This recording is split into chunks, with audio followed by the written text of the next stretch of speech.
Well, I think the Belt and Road Initiative in itself is a fascinating development in world history. It's a game changer in a historical sense on a global scale.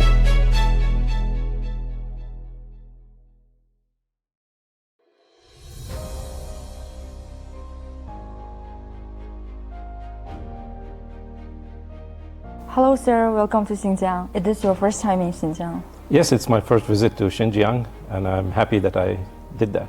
I visited many places in China. For example, last year I made a tour. It took me like more than a month in 6 different provinces. Yeah. So it was very fascinating to see a wide range of Chinese, not only Beijing and Shanghai, but to see the other parts of China. It was very important for me. So far during this trip, how do you feel? What impresses you the most? Well, I think Xinjiang, I have read a lot about Xinjiang, both positive things and negative things, but it's nothing like seeing it myself. The general impression is that, Xinjiang or Kashgar is like a dusty, arid area, where it was left behind. And to my surprise, I saw that this idea of Chinese modernization is already here. And I was really fascinated to see all the modern parts of Xinjiang, of Kashgar, for example, being built, quite modern.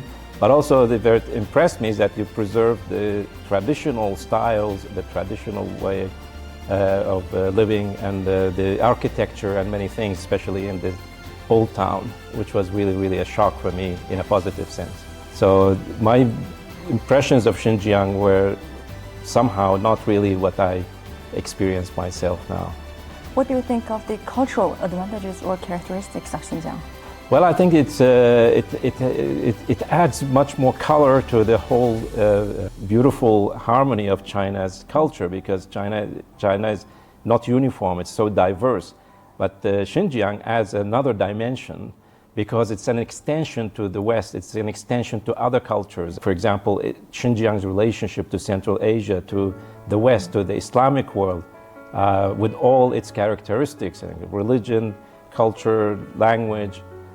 This adds a very interesting dimension, which I think the Chinese government and the people in Xinjiang are using in a very positive way. Now that you're here for the seminar, in your view, what is the practical significance of the Silk Road economic belt and also the Belt and Road Initiative in general? Well, I think the Belt and Road Initiative in itself is a fascinating development in world history. It's a game changer in a historical sense on a global scale. What the Belt and Road is brought back is this idea of a modern economic development based on scientific technological progress, unhindered trade among nations, opening up among nations, but at the same time preserving the sovereignty and independence of every nation, which is very unique in the world today, because the models we have had is that they are some powerful economies try to impose their own political and even social models on the developing countries, but China does not do that. China says we have common goals of development which we can share even from our experience. So it's a very important addition to the global economic and cooperation, which also has an aspect of security and peace. And I think the idea of the Global Development Initiative, the Global Security Initiative, and Global Civilization Initiative, all as one package, fall very well with the Belt and Road Initiative. You may have noticed that some Western media have reported the Belt and Road creating so-called debt trap. So how do you see these reports? Well, I think this debt trap narrative, we played an important role in doing research and showing that it actually is a hype. It's a tool of geopolitics. There is no basis in reality to claim that the Belt and Road creates a debt trap. It's very easy to see. We studied countries like Pakistan, we studied the case of Sri Lanka, we studied the case of Zambia. What you discover is actually the opposite, that these nations are already in an old debt trap, which was created by their reliance on Western financial institutions, which have put them in deep financial and debt problems. China's role is actually to help those countries get out of the trap. Because when you invest in infrastructure, for example, what you do, you increase the productivity of that society, and it generates more income so you can pay your debt. So China is even helping those nations pay their debt to the West.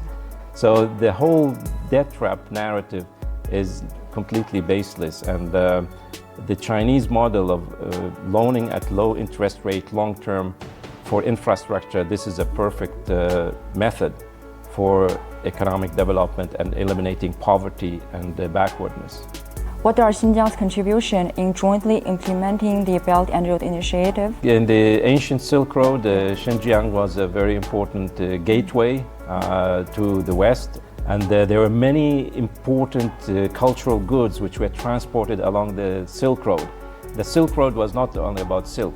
The most important things that Silk Road brought back and forth were cultural, scientific, and philosophical goods. So in the current, we have important aspects of, for example, we have the economic question, that Xinjiang now is developing into a modern industrial and transport hub, logistics hub. This is very important to bring the technological industrial capability of China, which is mostly in the south and east coast, closer to the nations in West Asia and Central Asia and to Europe. So Xinjiang will play a very important role, not only as a route, but also as a manufacturing center for cooperation with and trade with other nations.